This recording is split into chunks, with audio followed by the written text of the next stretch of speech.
హైదరాబాద్ లో జనసాంద్రత రోజు రోజుకు పెరిగిపోతోంది.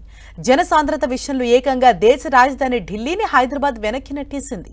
తెలంగాణ స్టాటిస్టికల్ అబ్స్ట్రాక్ట్స్ 2024 నివేదిక గణాంకాల ప్రకారం హైదరాబాద్ లో చదరపు కిలోమీటర్కు 18,161 మంది జనాభా నివసిస్తున్నట్లు వెల్లడించింది. ఈ సంఖ్య దేశ రాజధాని ఢిల్లీ కంటే చాలా ఎక్కువ. ఢిల్లీలో చదరపు కిలోమీటర్కు 11,313 మంది మాత్రమే ఉన్నట్లు పేర్కొంది. జనసాంద్రత విషయంలో ఇండియాలో ముంబై తొలి స్థానంలో ఉంది. అక్కడ చదరపు కిలోమీటర్కు 28,508 మంది ఉన్నట్లు గణాంకాల ద్వారా వెల్లడైంది. ప్రపంచంలో అత్యంత జనసాంద్రత కలిగిన నగరంగా ఫిలిప్పీన్స్లోని మనీలా నిలిచింది. అక్కడ ఒక చదరపు కిలోమీటర్లో 43,079 మంది నివసిస్తున్నారు.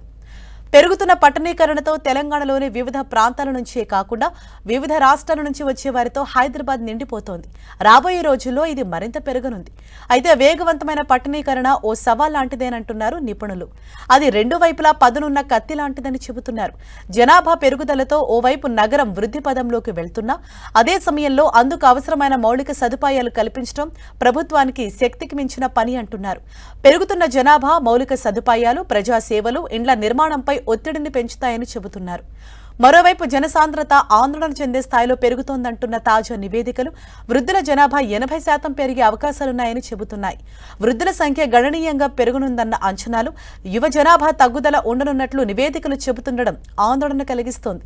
2031 నాటికి 39 ఏళ్ల వయసులోపు ఉన్న వారి జనాభా 0.23% తగ్గే ఛాన్స్ ఉందని అంటున్నారు. అదే సమయంలో 40 ఏళ్లు పైబడిన వారి సంఖ్య పెరుగుతుందని, దీని కారణంగా రాష్ట్రంలో వృద్ధ జనాభా పెరిగే అవకాశం ఉందని అంచనా వేస్తున్నారు. ఈ అంశం ఇప్పుడు ఆందోళన కలిగిస్తోంది. ఓవైపు హైదరాబాద్ నగరంలో జనసాంద్రత పెరుగుతుండగా తెలంగాణలో మాత్రం పరిస్థితి వేరుగా ఉంది. తెలంగాణలో జనాభా తగ్గుదల సమస్యలు ఎదుర్కొంటోందని నివేదికలు చెబుతున్నాయి. 2011 జనాభా లెక్కల ప్రకారం తెలంగాణ రాష్ట్ర జనాభా 3.5 కోట్లుగా ఉంది. తెలంగాణ మొత్తం 1,12,077 చదరపు కిలోమీటర్ల భౌగోళిక విస్తీర్ణాన్ని కలిగి ఉంది. చదరపు కిలోమీటర్కు 312 మంది జనాభా సాంద్రతను కలిగి ఉంది. ఇతర రాష్ట్రాలతో పోలిస్తే ఇది చాలా తక్కువ. 300 మంది చదరపు కిలోమీటర్ల సాంద్రత కలిగిన అత్యల్ప 10 రాష్ట్రాలలో తెలంగాణ ఒకటి.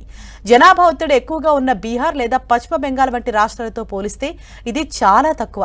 అయితే 2031 నాటికి ఇది మరింత తగ్గే ఛాన్స్ ఉందని నిపుణులు చెబుతున్నారు.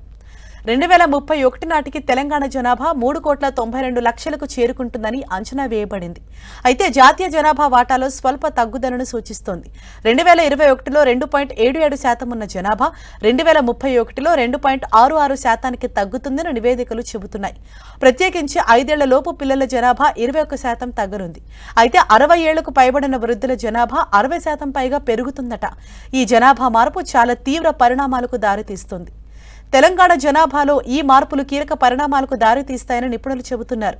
వృద్ధులు, యువత అవసరాలు తీర్చడం, వృద్ధి స్థిరత్వాన్ని సమతుల్యం చేయడం ఓ సవాల్గా మారుతుందని అంటున్నారు.